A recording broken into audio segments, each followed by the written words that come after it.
एक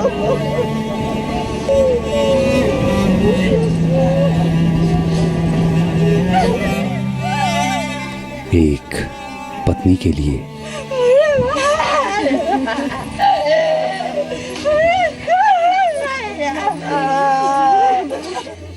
एक बेटी के लिए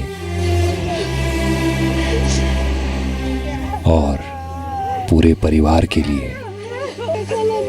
फूलों के बीच मुस्कुराते इस चेहरे को नजर भर कर देखना कितना मुश्किल है।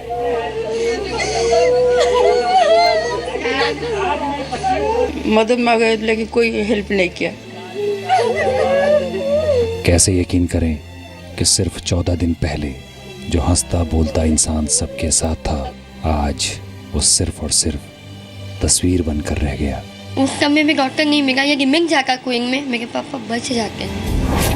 रेल मंत्री इन आंसुओं को देख रहे हैं क्या?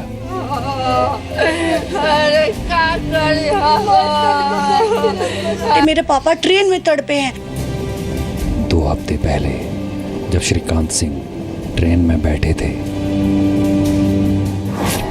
तब रेलवे ने इनके सुखद और मंगलमय यात्रा की कामना की थी, लेकिन ट्रेन में इलाज के बिना श्रीकांत सिंह की मौत हो गई। इतना चाहती हूँ रेलवे मिनिस्टर से, हाथ जोड़ के विनती करती हूँ कि जो मेरे साथ गुजरा है वो और किसी के साथ कृपया करके ना गुजारे।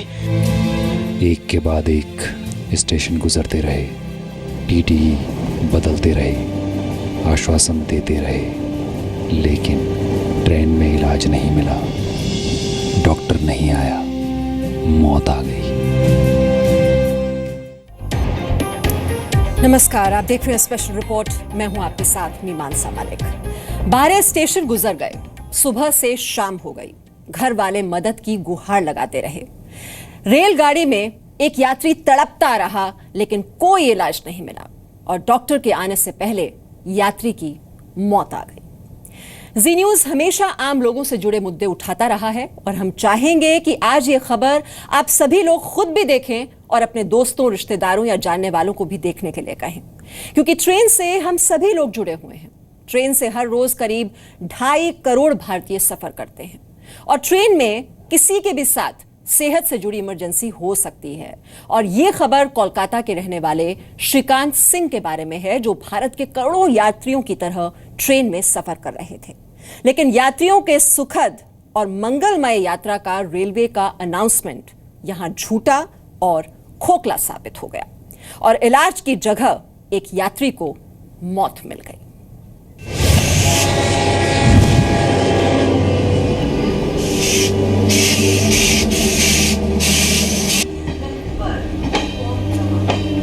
श्रीकांत सिंह अपनी पत्नी और बेटी के साथ 27 अप्रैल की सुबह यूपी के बलिया स्टेशन से कोलकाता के लिए निकले। बलिया सियालदा एक्सप्रेस 27 अप्रैल को सुबह 8:55 पर बलिया से चल पड़ी। श्रीकांत सिंह बलिया में बिल्कुल ठीक थे। एक शादी समारोह से लौटते वक्त जब इस परिवार को एसी क्लास में टिकट नहीं मिला तो कोलकाता के लिए इन्होंने स्लीपर बोगी में टिकट ले लिया। श्रीकांत सिंह ट्रेन में बेचैनी महसूस कर रहे थे। उन्हें चक्कर आ रहा था। बेटी मधु ने टीटी से मदद मांगी। उसने मेरी एकदम बात नहीं सुनी। इनफैक्ट उसने मेरी बात को केयर तक नहीं किया जब मैं बोल रही हूँ तो। और वो यही तक नहीं हुआ कि वो मेरे साथ आए। मैं एसी तक गई थी, वो आए और देखे कि ये कि पापा कौन है, कैसे हैं, क्या हुआ है, वो देखने तक नहीं आया। ट्रेन में मौजूद बाकी यात्रियों ने श्रीकांत सिंह के घर वालों को अपनी समझ के मुताबिक सलाह दी। किसी ने कहा कि शुगर लेवल कम हो गया है, किसी ने पानी देने को कहा, लेकिन डॉक्टर नहीं मिला। दोपहर 12:30 पर बलिया सियालदा एक्सप्रेस हाजीपुर पहुंचे। श्रीकांत सिंह की तबीयत इसके पहले ही बिगड़ने लगी थी, लेकिन हाजीपुर स्टेशन पहुंचते पहुंचते ऐसा लगने लगा कि उनकी हालत बेहतर होने की बजाय बिगड़ रही है। श्रीकांत सिंह के घर वालों की घबराहट बढ़ती जा रही थी। लगातार दौड़ती ट्रेन और मदद की दूर दूर तक उम्मीद नहीं। इस बीच एक नया टीटी आया। उसने कहा कि आप रेलवे के इमरजेंसी नंबर पर ट्राई कीजिए। मुझे बोल रहा है कि मैं ट्राई कर रहा हूँ, आप एक नंबर लीजिए 138, इस पर कॉल करिए, तुरंत आपको इमरजेंसी नंबर है, तुरंत आपको हेल्प मिलेगा। पर ऐसा कुछ नहीं हुआ। मैं एक कॉल कर रही हूँ, उधर से एक रिस्पॉन्स नहीं आया। मैं कितनी बार करूँ, करते रही, 50 बार किया होगा मैंने, कोई रिस्पॉन्स नहीं, कोई पिक करने वाला नहीं। श्रीकांत सिंह की बेटी मधु से बलिया सियालदह ट्रेन के टीटी ने कहा था कि क्यूल स्टेशन पर उन्हें डॉक्टर मिलेगा। क्यूल एक बड़ा स्टेशन है और यहाँ आने जाने वाले ट्रेनों के ठहराव का समय भी ज़्यादा है। ट्रेन के रुकते ही श्रीकांत सिंह और उसके परिवार वालों के अलावा दूसरे यात्री भी इधर उधर भाग दौड़ करने लगे ताकि किसी तरह डॉक्टर की व्यवस्था हो जाए, लेकिन डॉक्टर नहीं आया। ट्रेन जब क्यूल से भी बिना किसी डॉक्टर को लिए निकल गई तो घर वालों की उम्मीद टूटने लगी। इसके बावजूद उस बात का अंदेशा नहीं था जो झाझा स्टेशन में होने वाला था। शाम 6 बजे से 7 बजे के बीच बिहार का झाझा स्टेशन आया। श्रीकांत सिंह की तकलीफ काफ़ी बढ़ चुकी थी, लेकिन वे बीच बीच में अपनी पत्नी और बेटी से बात कर रहे थे। घर वाले लगातार उन्हें ये कह रहे थे कि बस थोड़ी देर की बात है, हिम्मत बनाए रखिए, झाझा में डॉक्टर जरूर आएगा। हाजीपुर से 12 स्टेशन गुजर जाने के बाद झाझा में डॉक्टर आया भी, लेकिन डॉक्टर के आने से पहले श्रीकांत सिंह की सांसें थम चुकी थी। 2 घंटे की गैपिंग थी, उस समय में डॉक्टर नहीं मिला। यदि मिल जाता क्वीन में, मेरे पापा बच जाते। लेकिन रेलवे के सड़े हुए सिस्टम का असर यहीं खत्म नहीं हुआ। बलिया सियालदह एक्सप्रेस आसनसोल में देर रात पहुंची। रेलवे की पूरी व्यवस्था जो श्रीकांत सिंह के मौत के पहले सुस्त पड़ी थी, अब अचानक चुस्त हो गई। श्रीकांत सिंह की बेटी और उनकी पत्नी को आसनसोल में जबरदस्ती उतार दिया गया। तर्क यह दिया गया कि बंगाल की सीमा शुरू हो चुकी है।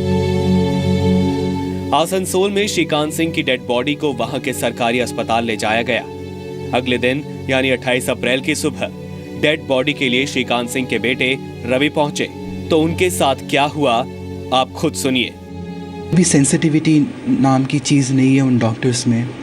मैं वहाँ उनके सामने बैठा हूँ अपनी डैड की बॉडी के बारे में बात करने के लिए, जिनकी सडन डेथ हुई है, और वहाँ 3-4 डॉक्टर मिलके बस मजाक उड़ा रहे हैं और हंस रहे हैं। मुझे समझ में नहीं आया मैं क्या कहूँ। फिर उन्होंने मुझे एक उनका मॉर्चुरी है जो थोड़ा दूर है, वहाँ उन्होंने भेजा, और वहाँ पे 4-5 ऐसे ही जो लोकल लोग हैं बैठ के ताश खेल रहे हैं और सिगरेट पी रहे हैं, और मुझे लगा नहीं कि वो हॉस्पिटल का हिस्सा है। अस्पताल वालों ने पोस्टमार्टम के बाद बॉडी की सिलाई भी नहीं की थी और इसके लिए रवि से रिश्वत मांग रहे थे।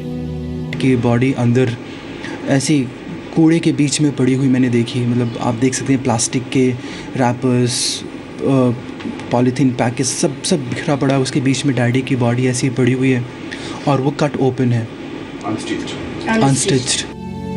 टेक्सास में रहने वाली श्रीकांत सिंह की बेटी 7-29 अप्रैल को कोलकाता पहुंची। सोचा नहीं था एक हादसा जिंदगी को इतना बदल देगा। अब तो सिर्फ सवाल बचे हैं।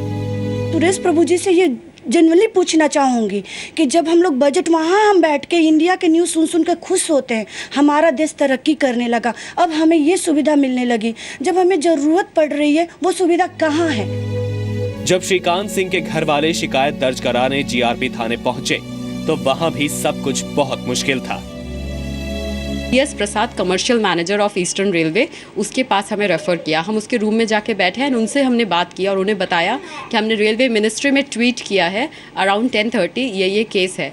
तो उसने हमें एक आदमी के पास भेजा जहां हमारा केस रजिस्टर हुआ। वो भी ना ऐसे ही कैजुअली ले रहा था, लेकिन उसको ना उसका असिस्टेंट बोला कि CS प्रसाद ने भेजा, इसका कंप्लेन लिख लो। तब जाके उन्होंने हमारा कंप्लेन रजिस्टर किया।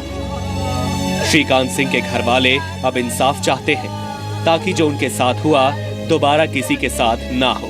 वो भी इसमें जिन्होंने भी मेरी माँ मेरी बहन की बात नहीं सुनी है वो उसके लिए लाइबल हो। क्या रेल मंत्री ये गुहार सुन रहे हैं? हाथ जोड़ के विनती करती हूँ कि जो मेरे साथ गुजरा है वो और किसी के साथ कृपया करके ना गुजारें, क्योंकि 80% से ऊपर आबादी आपके ट्रेन में सफ़र करती है। आप रोज़ एक नया ट्रेन निकाल रहे हो, आप स्पीड ट्रेन दे रहे हो, आप मुझे बुलेट ट्रेन देने की बात कर रहे हो। जिस ट्रेन में जो चीज़ अभी जो मौजूद है उसको आप क्यों नहीं सुधार रहे हो? कोलकाता में फेलिक्स के साथ ब्यूरो रिपोर्ट, जी मीडिया। देश का संविधान सम्मान से जीने का हक देता है, लेकिन यहाँ तो हद ही हो गई। यहाँ तो इंसानियत के साथ जीने का हक भी छिन गया। एक बेटे को अपने ही पिता का शव लेने के लिए रिश्वत देनी पड़ी। और कमाल देखिए कि 7 घंटे के बाद जो डॉक्टर आया वो न तो किसी वर्दी में था, न ही उसके पास कोई मेडिकल किट थी। ये सिस्टम इतना लापरवाह क्यों है? ये सिस्टम इतना असंवेदनशील क्यों है?